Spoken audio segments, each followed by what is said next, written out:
Hello, and welcome to episode 53 of Expertise is Overrated, the podcast that takes the time to answer the questions you didn't know you didn't want the answer to. I'm Sean. And I'm Vib. I know if there's any clue what we're talking about, or any clue how to speak, apparently. No, you fell over the shortest sentence in history there. Just my own introduction. I think 53 times. Well, I was going to say, to give people a little peek behind the curtain, I think I'm flabbergasted that we're not recording episode 52 right now. It is confusing. It is confusing, and we are guaranteed to fuck this up. It's going to go horribly wrong. We're just going to release this at the wrong time. We've got to make sure our labeling is perfect. Or what now? Yeah, exactly. Yeah. So for those listening, we haven't recorded episode 52 yet. Hopefully, if you're listening to this, we didn't mess it up. So. Yeah, by the time you hear this, we will have hopefully recorded and released episode 52. So we could have said nothing. We could have done, but I needed to save face for having messed up my introduction. That's as opposed fair. to just doing the professional thing where we record the introduction and we start, from a clean slate. But we're not professional. That would have absolutely been the way to do it, but never mind. Exactly. But now is where I can just make up some tinfoil from what will hopefully be our Marcone on Trial episode. That would be so good. We come up with a tinfoil award and then have to shoehorn it into the episode. We should have done that. I can't believe that you asserted that John Marcone was Queen Mab. Just complete nonsense. That would be quite the assertion, wouldn't it? No, I mean, Mab is clearly Helen Beckett. Wow. That's okay. Okay, I don't think I can top that. So let's just move on, shall we? Blown your mind with that. We're talking about something completely different today. We're, I guess, writing fanfic, technically. Technically speaking, yes. Which I wish. Well, we're either writing fanfic or we're just reviewing a TV show. Maybe we're reviewing. Well, no, because we have to talk about people who don't exist in the TV show. We're talking Song of Ice and Fire and hit TV show Game of Thrones, and I think we're just gonna do it better. Is that the base assertion?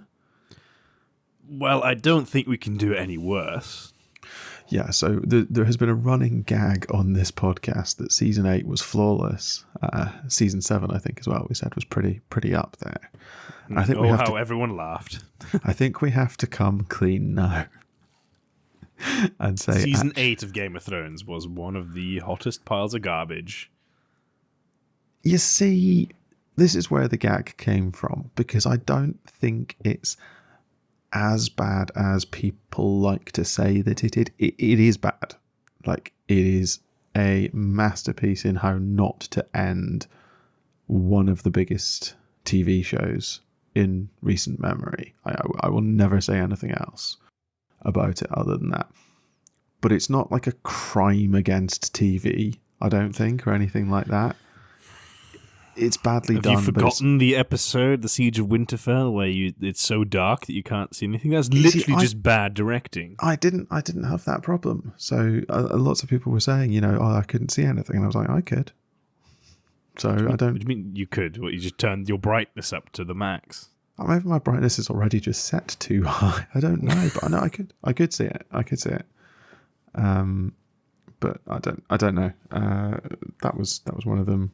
There was lots of angry internet ink spilled over Danny's character, John's character, Bran the Broken, all of this. I think what fundamentally does it for me, right, is that I don't necessarily, and I guess we'll come on to this, but I don't necessarily take issue with how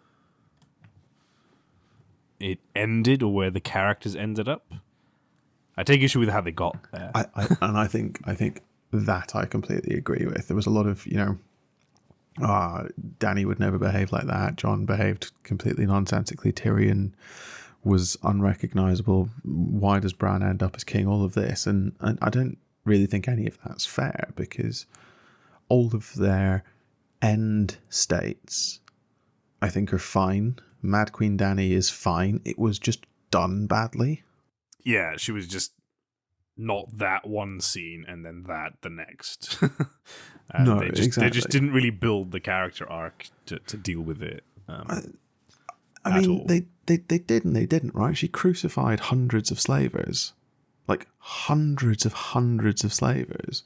She destroyed Slavers Bay. She absolutely razed it to the ground. No, I'm not advocating for slavers before anyone starts writing angry text messages or anything like that. Too late. Too late. Oh well. But I'm not. Obviously, what she did in Slavers Bay was done with the best of intentions, but she created a mess there and did nothing to fix it. Her eyes were fixed on Westeros, and the state in which she leaves Slavers Bay is not much better than when she found it, I think. So yeah, but I think when she leaves Slavers Bay, which to be clear she hasn't done in the books. No, that's true. I suppose she technically has because she's currently in the Great She's on the Grass Sea Dothraki somewhere. Sea, yeah.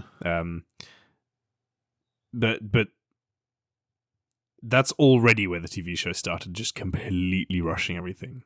Right. Yeah, you could tell the source material ran out, and so they were like, right, okay, let's just cut corners and make a terrible TV show. But we have dragons and fire, and it's going to be great. Yeah. Boobs and dragons, I think was the elevator pitch for Game of Thrones. Certainly, the later seasons. But the boobs is just an HBO. That's just HBO necessity. I think I think they write that into the contract for any TV show. It's just HBO is just softcore porn. Don't worry about it. Yeah, exactly. And like at some point, because obviously the main actors got too well known and expensive for that sort of work, so they just essentially got in random characters on screen for 5 seconds to just satisfy that part of the contract. It's really strange. They did, and it was really, really jarring, wasn't it? Completely. Like there's just these scenes where like that's what you're spending your time on, as opposed to actually working on the character arcs that you're supposed to be dealing with. Just so stupid. It was so baffling. So what we thought we'd do, since the only version of the ending of A Song of Ice and Fire that we're ever likely to get is the TV one. Massive coronary. Oh, right. So yes, because there's a lifetime of heavy living standing between George Martin and finishing the series. I think we just have a crack at it. How hard can it be? So, how do you end A Song of Ice and Fire? I guess that's the question we're asking, isn't it? Yeah, I think that is the question that we're asking. So, right, now, for nobody's benefit other than the listeners, of course, because I'm totally clued in, where are we at in the books? 'Cause it's been a very long time since I actually last read. It's a good question. How do you want to do it? Do you want to do plot lines? Where are the various plots? So the Northern plot, the King's Landing plot, the Dany plot, or how do you want to do it?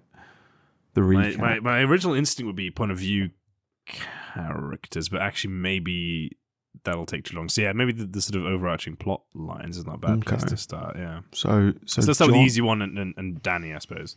Dany is in the non-Westeros storyline.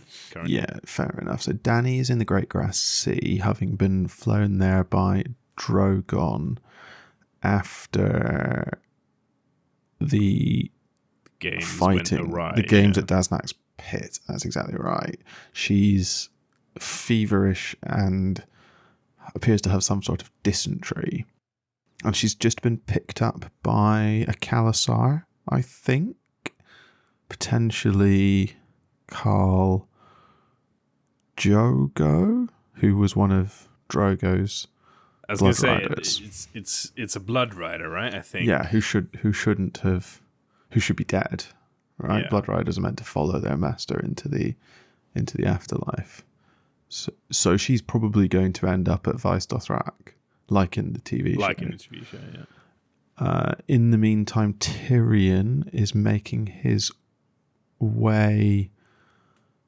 No, Tyrion is at Meereen with the Yunkish soldiers who are besieging Meereen. Right, but Tyrion's like part of a mummers group. But his idea is Jorah, no? Is he enlisted in the army? I can't remember. No, Jorah. Oh, I can't remember if Jorah's part of the army or if he's enlisted. Or is Jorah with... No, Jorah's not with Griff. No, they part ways. Tyrion and young Griff part ways because Tyrion baits young Griff into attacking Westeros. Yeah. So young Griff and John Connington are in the Stormlands, and they've just taken Griffin's Roost, and I think they're marching on Storm's End. Have they taken Griffin's Roost already, they've taken besieging it? No, they've taken Griffin's Roost. John Conn takes Griffin's Roost with the Golden Company because there's a whole "he's come home" scene. But I think they're marching on Storm's End, which is just such a punchy move. Yeah, because the idea totally obviously ending a disaster. The idea obviously is for young Griff to raise his banners as the rightful son of Rhaegar and trueborn king of Westeros, and basically tidy up the mess left by Cersei, Kevin, Tywin, and ultimately Robert and Joffrey. Yeah. So who else have you got? Arianne Martell is riding to meet young Griff, I think. Oh, God, yeah, I forgot about Arianne Martell and her bizarre plan to crown Myrcella. Yeah, which has been stopped, but Darkstar escaped because he is of the night. That he is. Guy's so cool, isn't he? Ario Hote I don't even know why we're having this discussion. Darkstar just takes up the throne and rules because he's of the night. True logic. Darkstar is the Night King. Oh, yes. There we go. You cracked it. There we go. Cracked it. Right, well, that's being written down as the biggest tinfoil of them all. I didn't mean it seriously. Yeah, you can't prove that. No, I can't. It's true. Fuck. I'm already lost. Sam is in Old Town. Yeah, he's in Old Town where we had that bizarre prologue scene in the last book. Yes, so that's there's so much in that prologue scene. So Sam is in Old Town learning from Marwyn the Mage, who I think has actually just taken ship to go and meet Dany. But Sam's studying to become a maester. But the reason that Sam is actually in Old Town is so that we have a POV in the Reach when Euron descends on the Reach, I think. So Euron is bringing the Iron Islands to Old Town, to burn Old Town. Euron has just taken the Shield Islands. I was going to say, he's already sacking parts of the Reach, isn't he? Yeah, he's taken the Shield Islands. I think he might have blockaded the Arbor, but I'm not certain about that. What happened to Yara Greyjoy?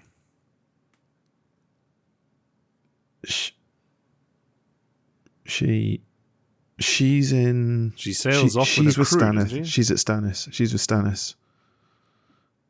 Oh, is she? She's with Stannis. Yes, she was. Is that confirmed in the book that she made it to Stannis? Yes, she is. Stannis is still north of the wall. Well, no, he's not. He's at the wall, isn't he? Stannis is marching from the wall to Winterfell, and on the way he captures Yara, because there's a chapter entitled in Dance called The King's Prize, which is from Yara's POV, and that's when Stannis burns the Peasbody men for cannibalism. Because Davos isn't with Stannis. Davos is with Wyman Manderley, I think. This is such a problem with the translation to a TV show, isn't it? There's so many. We've been talking about this for like 10 minutes, yeah. and there's already so many characters that just never feature in any meaningful way. All right, let's try and recenter a bit. So Stannis is on the march to Winterfell. Yeah. So we've done really badly at doing this location based. So you threw me by bringing in right. Yara. So we have Dany, Tyrion, Jorah in one arena. We got Sam essentially on his own currently, but Euron Greyjoy is on his way. Victarion's still with him, I think, because he's sort of doing the loyal thing. So that's the west. Victarion is sailing to Marine to convince Dany to marry Euron. Oh, yeah, that's right, yeah. That's such a stupid plan. It's not going to end well. Yeah, so we know what's happening in the East, we know what's happening in the far west. North? Yeah, so Stannis is north. Stannis is marching on Winterfell. Jon is dead. Jon is dead. Jon was killed by the conspirators because Jon was going to march south because Jon received the pink letter from Ramsay, which claims that Ramsay beat Stannis and has, Arya and is going to do awful things. And also Alice... Oh, fuck. Alice Carr? No, not Alice Stark. Jane Poole has escaped with Theon thanks to the shield wife. Oh my god, I'm so lost. I think the point here is already that these characters are not going to be the central, like the focal point of us ending Song of Ice and Fire. No, I also can't remember. This is a huge problem. I've read so many fan theories and like who is where's and stuff that I can't separate out what is actually confirmed in the book and what has everyone just accepted is true, even though it's not confirmed in the book. Yeah. So, like the pink letter, for example. It is just an accepted fact that Ramsay didn't write the pink letter, or if he did, its contents aren't true. But we have no evidence for that in the book. None whatsoever, no. None whatsoever. I mean, as an aside, I randomly saw something on Reddit today that was about, how Robb Stark gets absolutely vilified for having broken his oath and so on. But then Jon is exactly the same, and everyone's like, who cares? Is this the Jon and Ygritte point? Yeah. Yeah. I saw that. I thought it was very good. Yeah, it's like, fuck you, Rob.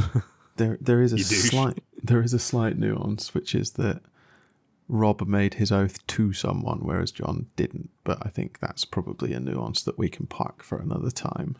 Yeah, both Earthbreakers. Yeah, fundamentally. I mean, Jon repeatedly, ultimately. Like repeatedly and with great gusto.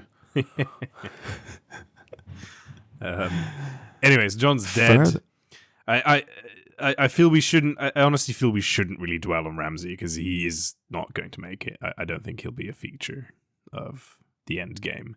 No, I don't think so. He's a speed bump. I think that's right.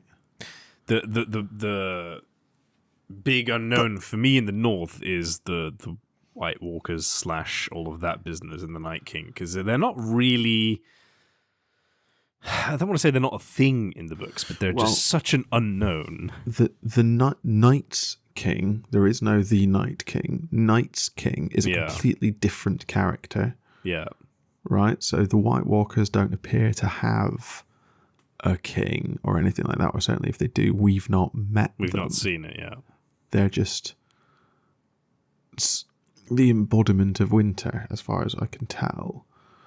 But Bran it's almost that, right? It's like they're much more of a metaphor almost in the books. They're winter's dragons, I think. I think that's actually the way that we should think about them. They're a destructive force on par with dragons. Do you think that's why the TV show decided to make a white dragon? I think that's because that looked white cool. With a G. I think that's because that looked cool, and also because they needed a way to bring down. They needed a way to bring down the wall, and they couldn't. They forgot that they had introduced the Horn of Joramun in like season 3 or season 2, and knew that most TV viewers weren't going to remember that they'd put it in there. Wait, they did? Yeah. So Jon, they did. Jon finds a horn at the Fist of the First Man. That's almost certainly the Horn of Joramun. Yeah, but okay. So let's talk about the wall then. I guess how does totally the wall streamlined collection of thoughts that we have here. Does the wall fall? Yes. Does it need to fall? Yeah, I think it does. Why? Because you need to drive the White Walkers south. Why? Because I think one of the core themes of the books is it doesn't matter who sits the Iron Throne when the White Walkers come. Like, the politicking of men is so small and so insignificant compared to like an existential threat. I think that's a point. But are they an existential threat? If they're just the embodiments of winter. Well, they are if they kill everyone. That's the definition of an existential threat. Yeah, but can they go far enough? If they bring winter with them, then they can. This is, I guess, the question. Because they bring cold with them. Yeah, but is it big enough to sort of reach the reaches of dawn, for example? If it sort of doesn't matter if they reach King's Landing, right? Yeah, sure, maybe you're safe in Dorne, but there's also all sorts of weirdness with like the Empire of the Dawn and the Bloodstone Emperor and all of that is so tangentially hinted at. I think what happens is I think the Horn is with Sam in Old Town. I think Euron gets hold of that somehow and blows it from the top of the high tower, and that's what brings the wall down. That's my theory. You think Euron's just the horn blower of everything because he's got the he's got Dragonbinder as well. Yeah, I think. Which, for all we know, could both be complete and utter bullshit. I think Dragonbinder is bullshit. To be honest, I'm tempted to believe it as well. Yeah, I think Dragonbinder is bullshit. We've I think nothing in the books to suggest that dragons work like that. I think Euron is a sorcerer pirate, like some people like to think he is. The Forsaken chapter all but confirms that. I do think that a huge amount of Euron is smoke and mirrors, though. Again, I think Euron's a speed bump, but he might be the sort of harbinger of destruction. I think he's the horn blower. He's the herald of the apocalypse, but he's not the apocalypse.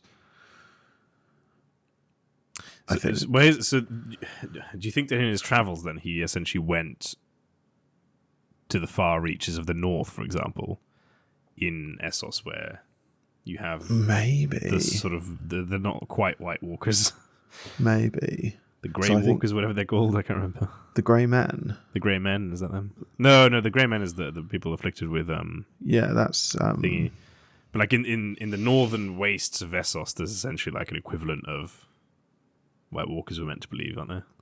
Yeah, there is. Something You're along right. those lines. There's something lurking up there. That's what all the Blackstone forts are for, isn't it? In like E.T. and all of that. Has he essentially just copied Warhammer Fantasy? I'm just realizing this. No, the Chaos Wastes and the various lines of fortification against them. Maybe. It's not an uncommon trope. Watch him just introduce the character of Archaon. The Night's King. Good. That'd be really good. I think Euron is what you get if you take someone with Bran's potential as a green seer and push him and push him and push him and push him until eventually he snaps and pushes back.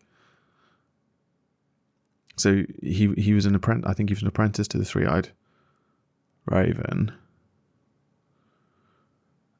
And I think he is specifically Bloodraven. And I think he sort of, for whatever reason, the training didn't take. But rather than him sort of being broken by the training, he sort of went looking for other sources of power. So, like, I do think he's been to Valyria, for example.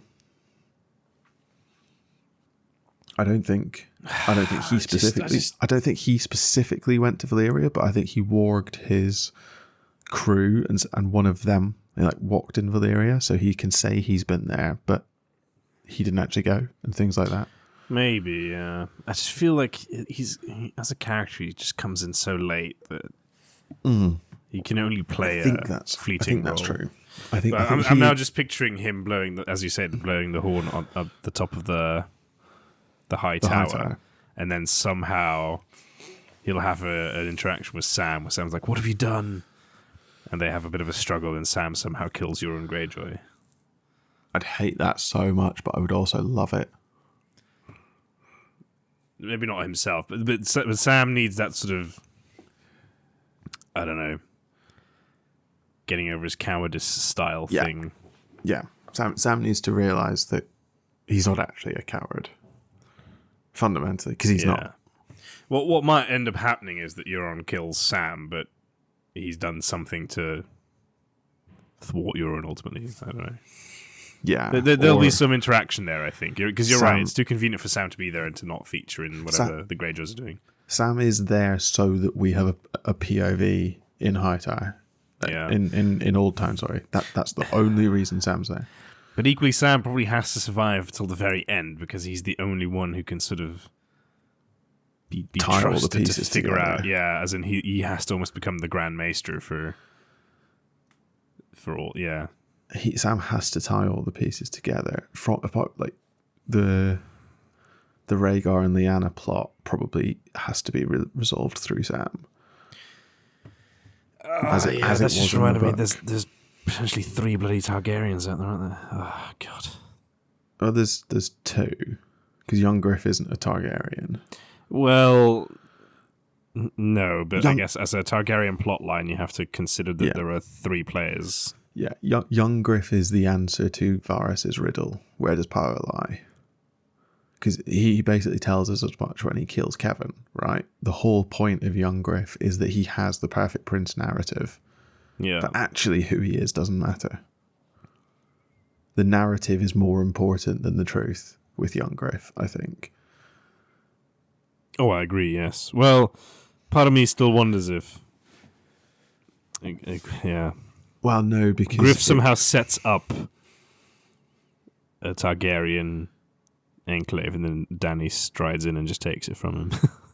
Well, I think what you get is young Griff clears out the Lannisters. Right, so he breaks the army of the Reach. He takes King's Landing. And then Dany comes in and demands the throne or whatever. And young Griff goes, yeah, but I'm your, like, what's their relationship? Older cousin? You're my aunt, but I have the right to rule? They'd be aunt and uncle, wouldn't they? Yeah. But, so that's where you get Mad Queen Dany, right? Because Dany goes, I don't fucking care who you are, it's my throne.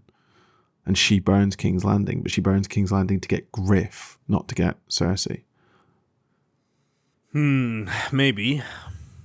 I think she burns King's Landing to just burn the concept of it all.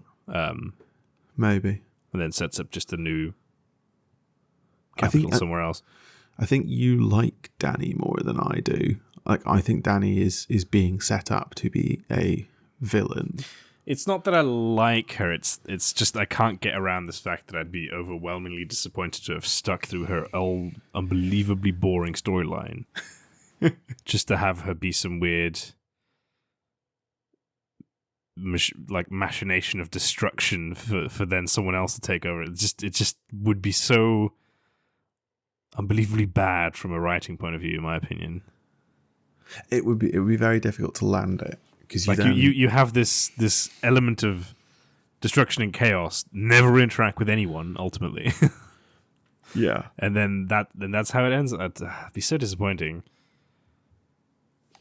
I could see that, but equally, I mean, I don't think there's any denying that she's maybe not the whole mad. I think the mad thing might be slightly overdone because of her father. I don't think she has a mental illness or anything like that, right? I don't mean mad in that sense. I just mean mad in the sense of I think she burns King's Landing and I think she does it in a fit of pique rather than for any symbolic reason.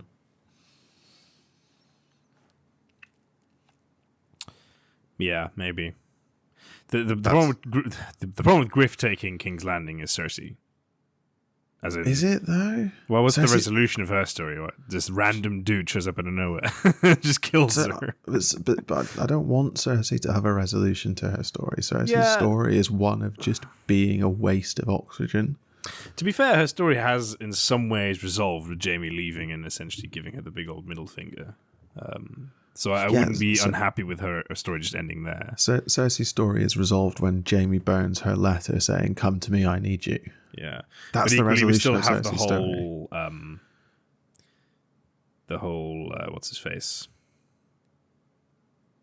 For some reason, Sparrows? magpie stuck in my head. The High Sparrow. The High Sparrow. That's good. I knew it was a bird of some description.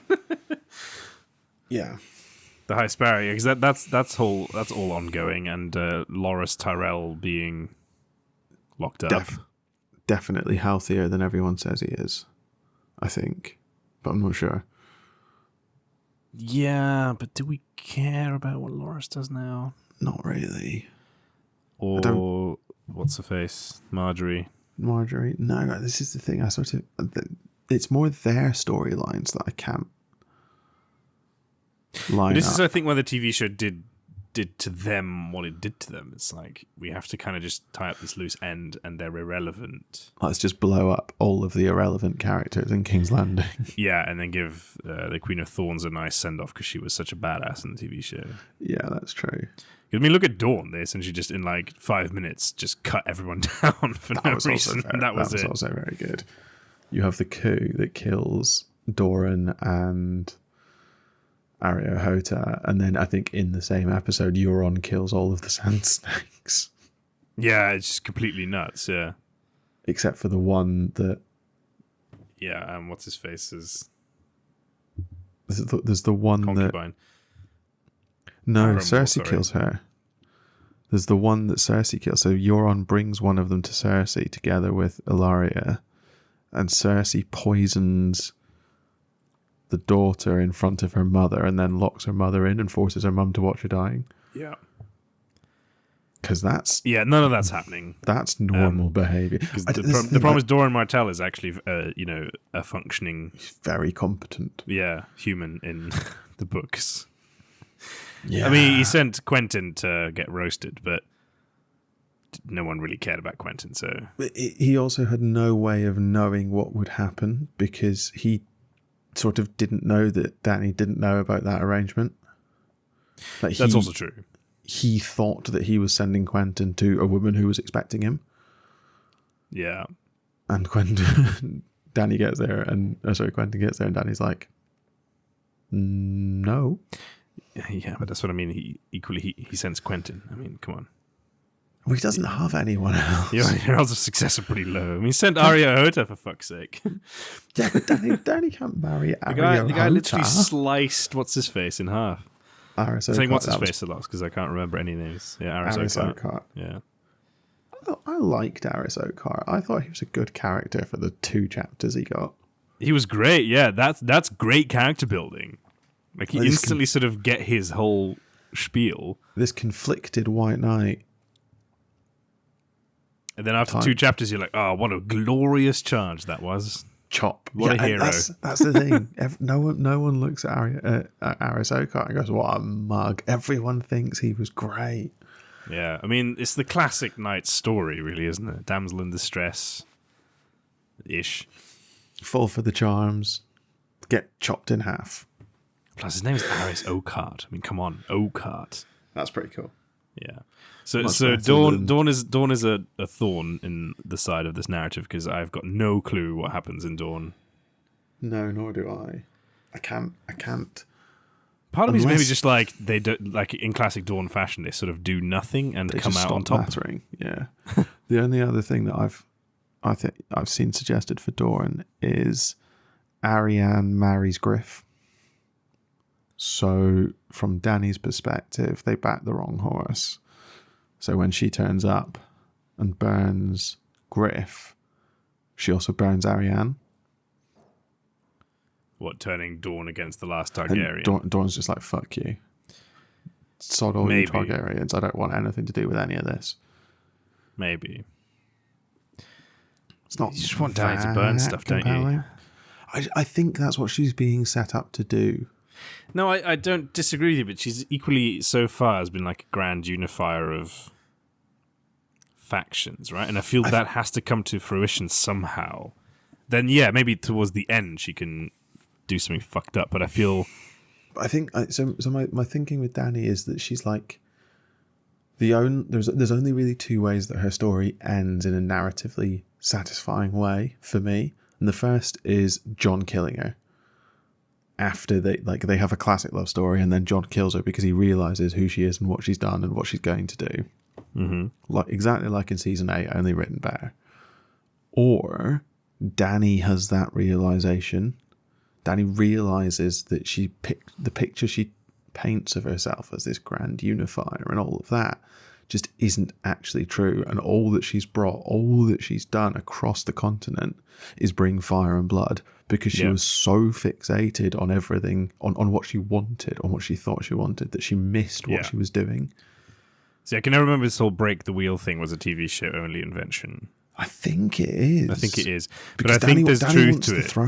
Dany wants the throne. She wants everyone to be happy. No, you see, I disagree with you there. I think what she actually wants is to break the wheel, break the system. But she starts out with that view from a very naive position. And I think you're right. I think her arc would be very nice if at the end of it all, she realizes that actually what she's wanted all along is the throne. And to break the wheel, she has to get rid of herself and somehow leave... I can see the Iron Throne actually melting, at the end.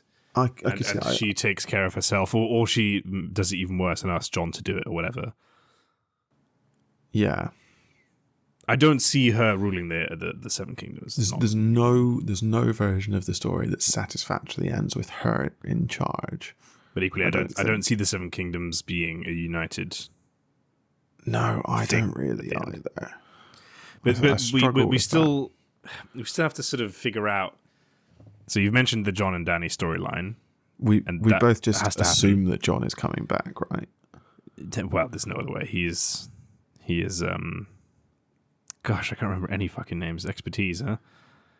Sometimes it'd be nice to have it. The prince that was promised. That's the one. Azor Ahai reborn. That's the one. Azor Ahai. That's what I was thinking of. Fucking hell. Woo, why are you listening to this, folks? There's so many competent people out there you could be listening to instead. Anyway, so Jon obviously gets back up. He and Dany have a thing. How Jon finds out that he is a Targaryen, I don't really... I guess Bran, that does make a lot of sense. I feel that's the conclusion to Bran's whole storyline. But then if you're right that the real problem really is winter, we need champions against it. It's going to have to be Jon because, he's the Night's Watchman. Yeah. And I think it'll therefore have to be Dany. I can see Dawn being, actually sensible enough to sort of say, you know what, that's interesting. This is an existential threat. Actually, will help. Yeah, because the Lannisters won't. I don't think they're a factor. I think Griff removes the Lannister. If you look at the players on the board, Lannisport and stuff is so far from where he is. Yeah, but all the Lannisters are in King's Landing. Well, no, Cersei's in King's Landing. Kevin's dead. And those are the only Lannisters that matter. Lancel, I guess, is kicking around somewhere. But when you put Griff in King's Landing, then he's a much bigger deal than I think he has any right of being. But I think he ends up. He sort of gets forced there. I think. I don't know. I think you use Griff to get rid of the Reach and the Crown Lands. Essentially, he's already bringing the Stormlands together because Griff almost unites the Seven Kingdoms. I think. Right, so he takes. Do you think he's got enough? The Golden Company's not that big. No, but they're fucking good. This is the point that's going to be made, and Kat's already made it, right? In relation to the Knights of the Reach, the Knights of Summer. Also, Euron's doing a number on the Reach, so that's a factor as well. So a load of the Reach's strength is going to die with Garland and Willis in Old Town and to Euron, I think. But then the remainder... The Reach essentially just withers. I think that's got a nice sort of poetic touch to it. Exactly. They're the Knights of Winter. They're the Knights of Summer, and winter has come. None of them have faced battle before, right? And they all expect to win in a great charge of chivalry. It's the Field of Fire all over again, right? The The Golden Company are small, but they're efficient, they're well armed, they're well trained, they have a high proportion of archers. So I think you just get an Agincourt. But they've got 0 supply lines. They've got Griffin's Roost. So they boat in their supplies. They're about to take Storm's End. Supplies there. A boat in from where? the like nearest lands are kind of under Dany's influence, or so fucked up from the effects that she's caused that maybe. I guess you have to go to the what are those islands called? The Summer Isles? No, the Summer Islands. Yeah, are they called the Summer Isles? But is that that might be. There are the Summer Islands are a thing, but isn't that going to end up being sort of the point, right? These armies are going to march through the Riverlands. They're going to lay waste to the Reach. They're going to destroy the Seven Kingdoms. And certainly the ability of the Seven Kingdoms to wage war over the Iron Throne, such that when the true threat emerges from the north, no one is prepared to deal with it because they've been so busy fighting their petty games of politics.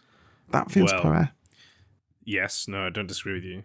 We're forgetting one thing, though. The north doesn't stand a chance, the White Walker says, because Walder Frey still holds the bridge. And they ain't making any pacts to get past him. I think they might just freeze the trident. Man. No. Walder Frey will sort them out. I don't think Walder Frey is long for this world. I think Lady Stoneheart and the Brotherhood Without Banners are going to murder the shit out of the Freys. Isn't there another wedding happening? Isn't there another wedding at the Towers? I think there is. I can't remember whose it is. Well, your favourite lad is still up there, isn't he? The hero of A Song of Ice and Fire. Bran? Weirdly, you've not mentioned yet. Bran? No. Edmure. Rick Edmure. Oh, sorry, yes, Edmure. Oh, that hero you love so well. he's in the Twins, isn't he? He is, yeah. No, he's not. He's at Riverrun. Has he been sent back? Yeah, because doesn't he get them to open the gates to Riverrun? He does, because remember maybe. The Blackfish is probably still kicking as well. Blackfish escapes Riverrun. Yeah. I think George R. R. Martin really has struggled. Like, he struggles to keep characters off, doesn't he? He has a reputation for doing that, but he's done it precisely to two people. Is he killed off? He's killed off Ned and Rob. Yeah. And I guess John. Cat killed off Cat. A lot of these people have died, but it hasn't stuck. Yeah. And Ned is obviously a raven, so he's walked into at the end. What? Have you not heard that theory? Do you think Ned is Jorah Mormont's raven? Yeah, he just wargs into a raven as his head gets chopped off, and now he's just a raven.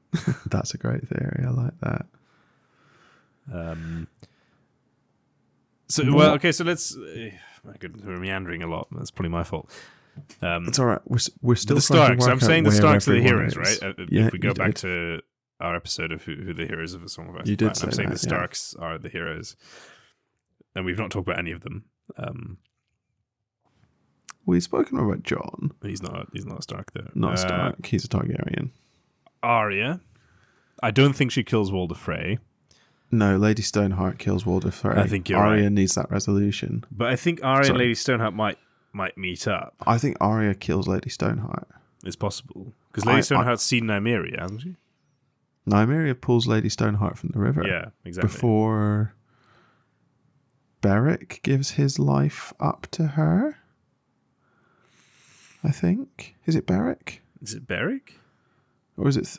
I thought it was Beric was meant to have passed his, fire whiteness to Lady Stoneheart. It might be unclear, though. It's possible. Brienne! We haven't mentioned Brienne, who last we saw was being hanged by Lady Stoneheart. No, shit, yeah. Or the Hound. Clegane Bowl. Is Clegane Bowl going to happen?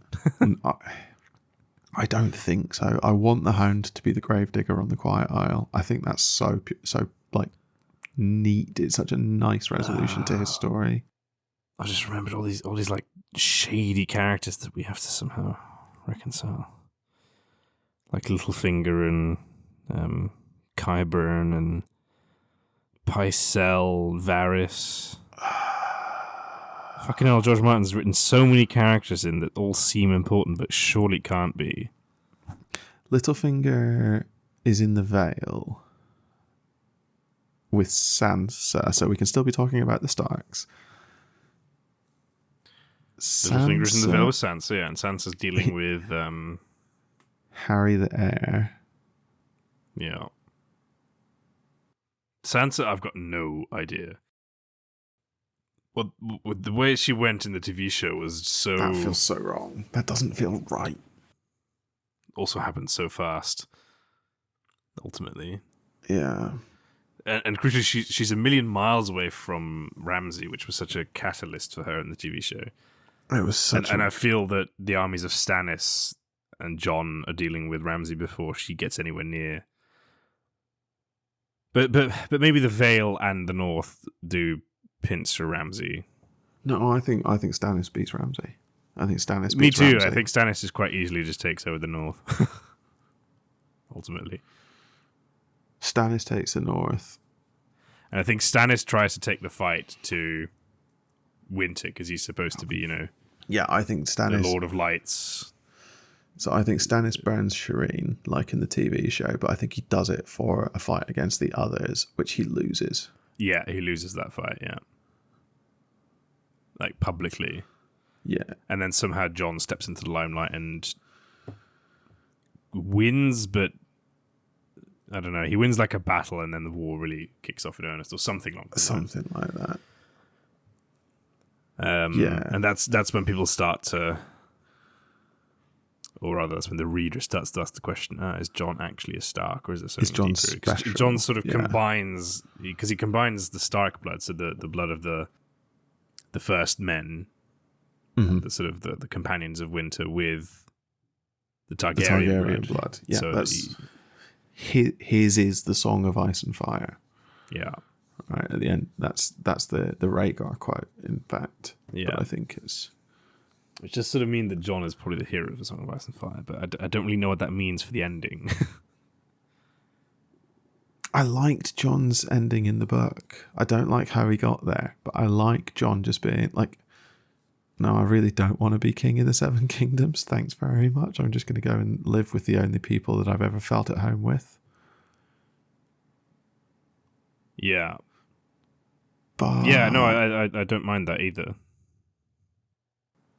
Right, so with what I think what they did was what was bad about that is that he kills Dany and then somehow that's totally cool with everyone. Yeah, it's a very weird sort of... Jon accepts responsibility. He doesn't deny killing Dany or anything like that, and yet somehow all of Dany's supporters seem to be okay with the fact that Jon just killed their queen. Like 10,000 Unsullied and 50,000 Dothraki Screamers are like, yeah, turns out that was okay. Exactly. So we've not pledged our lives for many years to this savior of mankind. Yeah, and then, her slave army.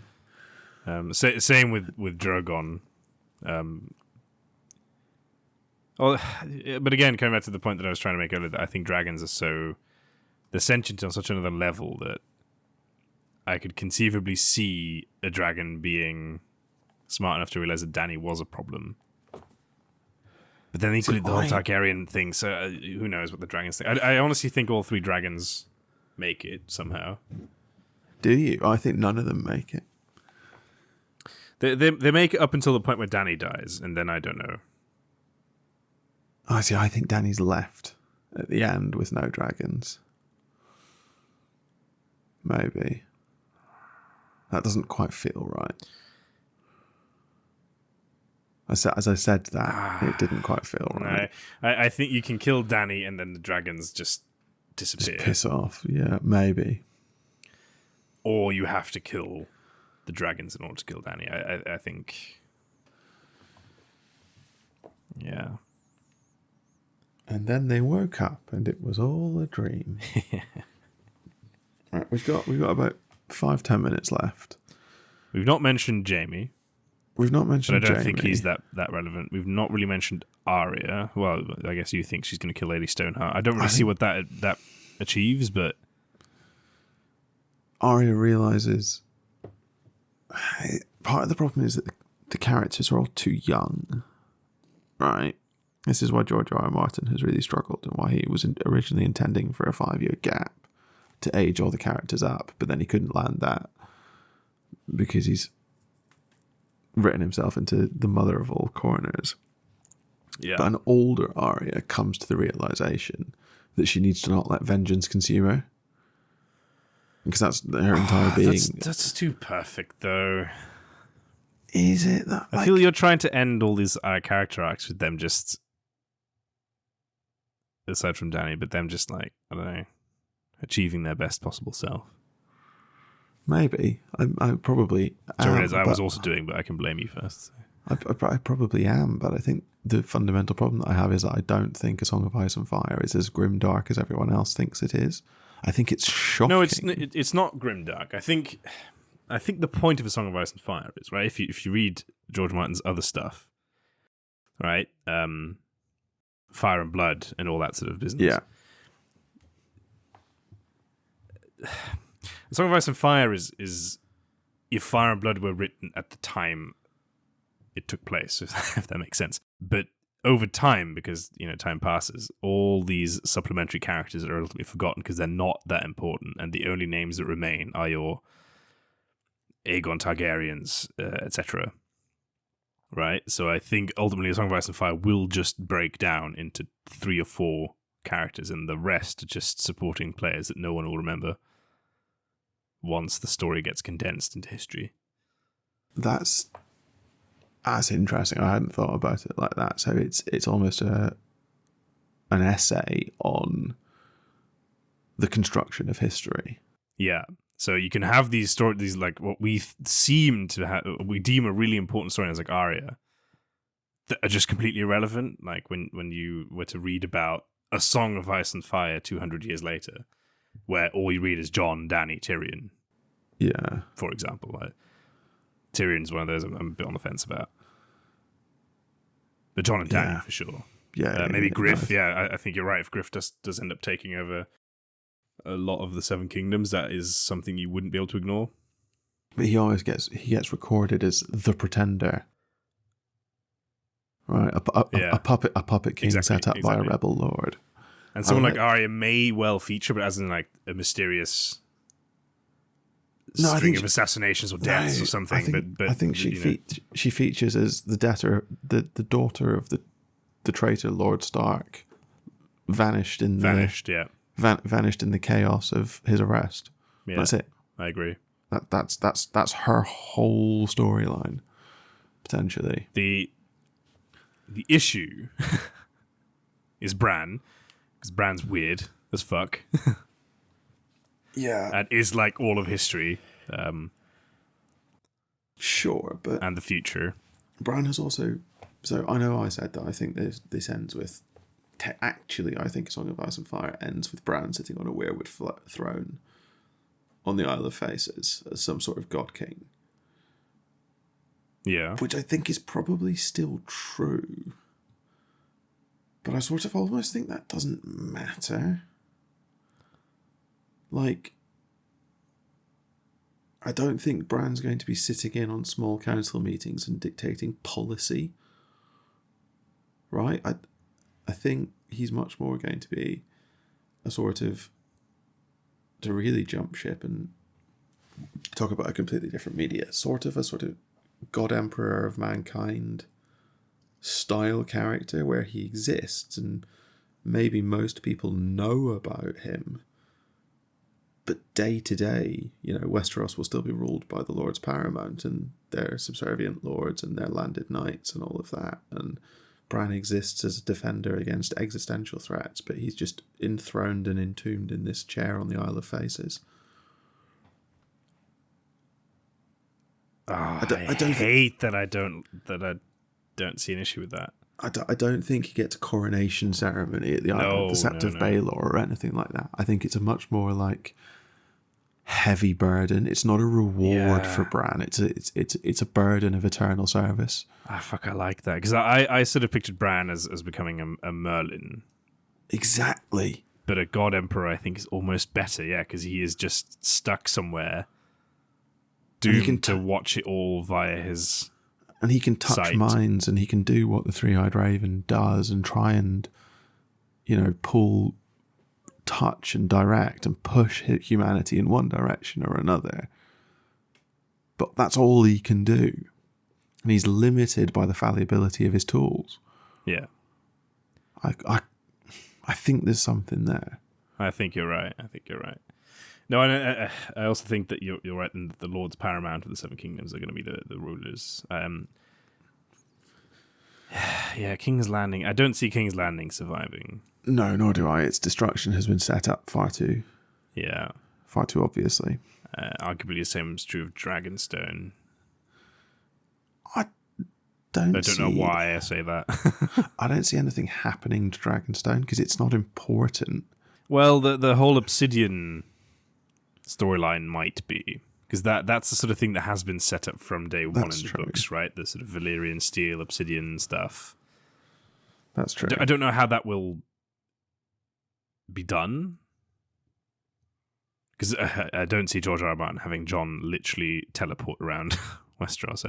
That seems so unlikely to me. No, I think they just use ravens. Yeah, they use ravens, but also I think other characters. Yeah, there's a lot of facilitate the movement of the various parts that need to be moved, right? So, like, for example, an Arya might well do something that helps Jon or something. I don't know. There's a lot of characters, I think, that could be leveraged for this. That's almost something that George Martin has in his back pocket, is how many characters he can play with to move the plot around. Yeah. Because ultimately, and I do like this idea that he's just writing a history piece, right? But it's sort of very recent. That's why it's so detailed. Mm. But equally, like, the war doesn't end with the Seven Kingdoms being the Seven Kingdoms again, right? Because there's things like Meereen to consider, who I'm sure, or Olaf Slavers Bay, who I'm sure will be pretty pissed off at the suffering they've had to endure at the hands of Targaryen. So I'm sure that they would come for blood, potentially.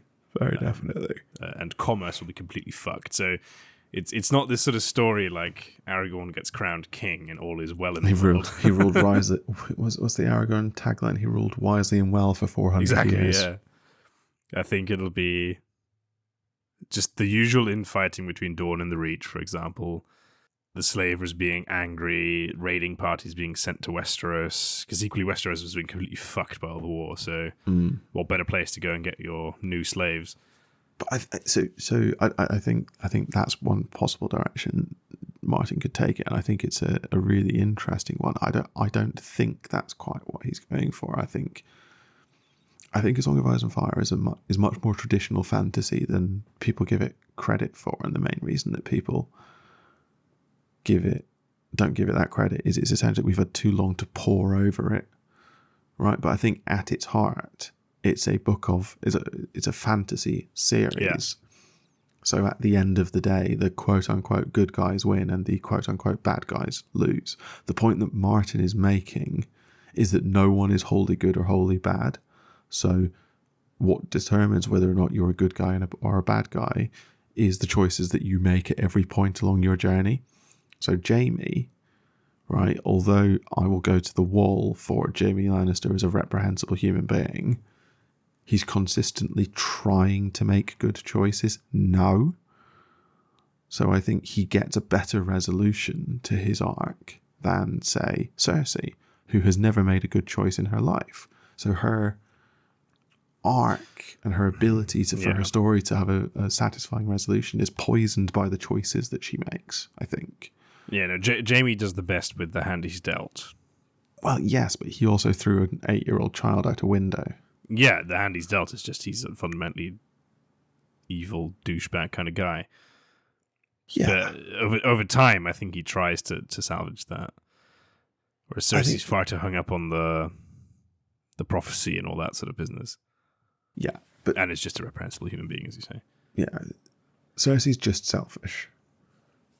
Like I'd like to see Cersei just very quickly undone by her own inventions. So I think that's what's zombie mountain somehow just kills her, or whatever. Yeah, I think that would actually be quite satisfying. Qyburn or something like that. Just Qyburn puts her down because she's like a becoming really shit unmanageable. Yeah. a bit like Varys does for Kevin, right? Varys does for Kevin because Kevin's too competent and Varys needs chaos and Kevin's in danger of saving everything. Qyburn kills Cersei because Qyburn needs stability to do his work and Cersei is standing in the way of that stability. That's quite neat. Yeah, I agree with that. Right. Have we done it? Who have we got left? Sansa, I don't know. I don't have any idea where that's going. I can't get my head around the Littlefinger plan other than Sansa marries Harry Harding and somehow becomes Lady of the Vale and Lady of Winterfell. But then what? Then what? Because the issue is that Rickon and Bran are still alive. But Littlefinger doesn't know that, but yes. Yeah. Rickon, I mean, who knows what's going to happen to Rickon? Yeah, I don't really know. I think Rickon I would quite like to see Lord his of end to be Winterfell. similar to Jon's, where he just lives a nice life north of the Wall. But So he I might think- just as well die. I don't know. I think Rickon ends up Lord of Winterfell. It's possible, yeah. Right, but his whole family is gone. Maybe Sansa and Arya are still around, but fundamentally his whole family is more or less gone. His parents have died and he's like 3 years old. So there's just these rumblings of, your Manderleys, your... Yeah, and Rickon would be else. like the shittest ruler, right? Because he's just Well, such a exactly. weird upbringing. Exactly. So yeah, they've brought back the rightful heir, but he's not divinely mandated, right? He's still human, and Yeah. he's a kid who's had a shit upbringing, Yeah. because everyone was too busy politicking to look after him. Yeah. But the issue of Bran persists, right? And the Bran is... Yeah, but Bran can just say, I'm effectively a maester, right? No, but that's what I mean, is that but Bran will always exist to help his brother out, you would think. Yeah, but From the shadows. Bran's becoming distant. He's becoming... Yeah. He's engaging in cannibalism. There's a really dark side to Bran. Which I also, think. we have to talk a bit about Ned's best mate. Howland Reed? That's the one. Howland Reed is how you get Jon's parentage. Yeah, exactly. Well, And Howland I don't Reed mind the whole and- Bran thing either, but I do think you need Howland Reed because I Yeah. just want to see him in the books. But Bran has no credibility because he's a 12-year-old boy. Right, so Bran... It'll be that sort of scene, right? It'll be a fairly grand scene where Bran comes up with his prophecy and then Howland Reed strides in from the crowd and is like, yes. Yes, this is true. And here's my wife, Ashara Dane, to prove it. You just had to fucking drop that in there. And then also, out of a dark corner steps Darkstar because he was there all along. But I am of the night, so you couldn't see me. And then he takes off his face and it's just Arya Stark. Who takes off her face? And it's Corran Halfhand, who is Arthur Dane. And then Ned and Robert stroll in.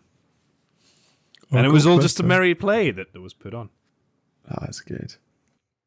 So there you have it, folks. That's how the Song of Ice and Fire ends. Really rambly, with no one winning. Where did Except we for Jon, put I suppose. Tyrion? Where did we put We've not talked Tyrion? about Tyrion once, and I kind of like it because it'll drive people crazy. I don't know. Tyrion might, because there's the whole thing of, is he a Targaryen? Is he not a Targaryen? Is he a dragon rider? Is he not a dragon rider? Right. Is he just a dwarf? Tyrion is just a dwarf. He's just a Lannister dwarf. That's all it is. He's Tywin's trueborn son. I like I like that he's actually Tywin's only trueborn son, but I'm not like that. Just feels a bit. I don't like that. I don't think that works. I think all three I think of them are Tyrion's Tywins. just... Yeah, Tyrion will just quietly be the best of the Lannisters somehow. But then we'll come back to some kingdoms to find that there are no Lannister lands left, ultimately.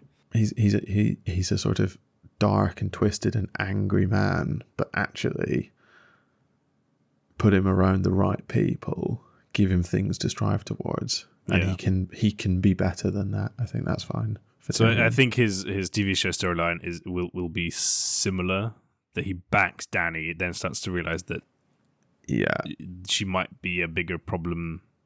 I think it's probably right that he ends up hand to whoever's ruling. Because he's just one of the more competent people around. Ultimately, if he survives, that's what he has to do. Yeah, because he'll be the only person left with any experience. The experience and also like an odd sense of just loyalty to the end, right? I feel he's got the right idea. Yeah. Now that his family will be dead, I think that'll be all right. He might end up doing something like condemning Jamie to die for crimes committed.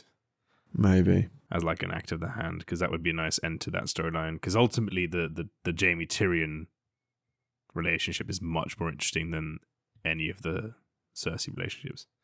Yeah, I think that's right. Yeah. But there's so many loose ends, and I sympathize with George Martin and trying to finish this off. Because we can't do it, and we're obviously experts. Because there's so many things, right? Tom and Marcella, what do you do with them? Actually, kill them off. Probably. Yeah, exactly. You have to kill them off, but that's easier said than done, I think, right? Probably in a not dissimilar way to how you kill them off in the film, in the TV show. Oh, a sandstorm. Oh, Marcella's dead. Oh, no.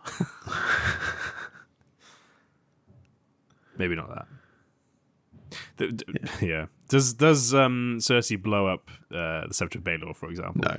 I don't think so either. I don't. Well, someone should take out I was about to say the ecclesiarchy. That's not what the Sparrows. The Sparrows, and essentially just the modern church. The faith. The faith, yeah.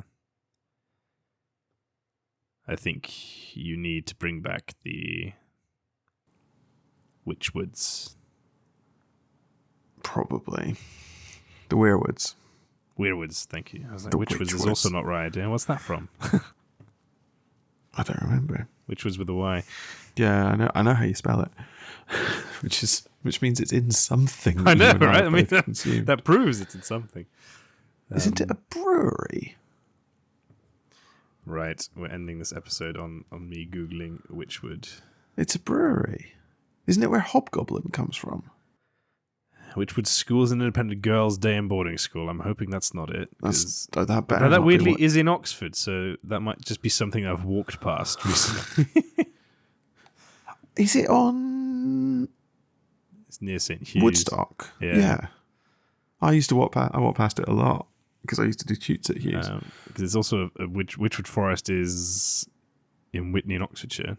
Okay. Well, I think this is clearly just something I've seen very recently. How weird. Right.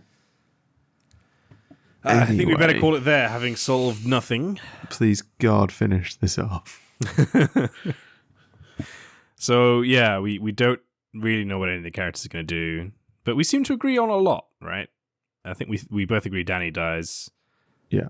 Jon has a happy life up north somehow. Mm-hmm. Up north.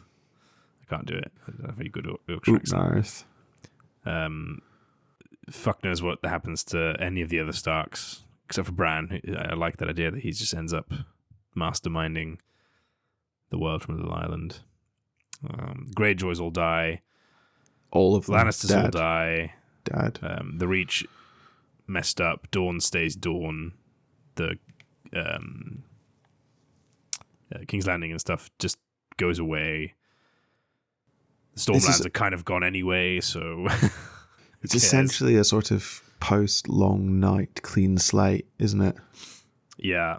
And that'll be the big irony, right? Is that the long night will have effectively happened without the White Walkers having to do anything. Yeah, I think that's almost the point, right? The long night is there as a cautionary tale, and they've had all the warning. They've had as much warning as possible for the next one, and they've all been too busy politicking and fighting over a metal chair to actually prepare. And if they had prepared, they'd be fine, but they're done in by their own petty ambitions. Indeed. Well said. And on that note, I guess we can now safely reiterate that the way the TV show ended it was, of course, perfect. Yeah, completely flawless. But no, let us know how you think Song of Ice and Fire will end. Our Discord's been quite active recently with lots of interesting theories and comments and whatnot, so do come join us there. But yeah, it just remains for me to thank you for listening to this episode of Expertise is Overrated. No doubt we've said some things that were either objectively wrong or downright offensive. As ever, feel free to let us know, rate the podcast and leave us a comment, or drop us an email. Fuck you, Alexa, really? I don't know if you managed to hear that, but fuck, she just really came out of nowhere. We're recording later than ever.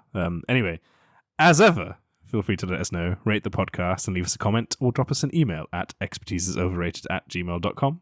Tweet us at zeroexpertise. Check out our website, expertiseisoverrated.podbean.com, or come join us on our Discord server. If you're lucky, we might just argue with you in one of our upcoming episodes.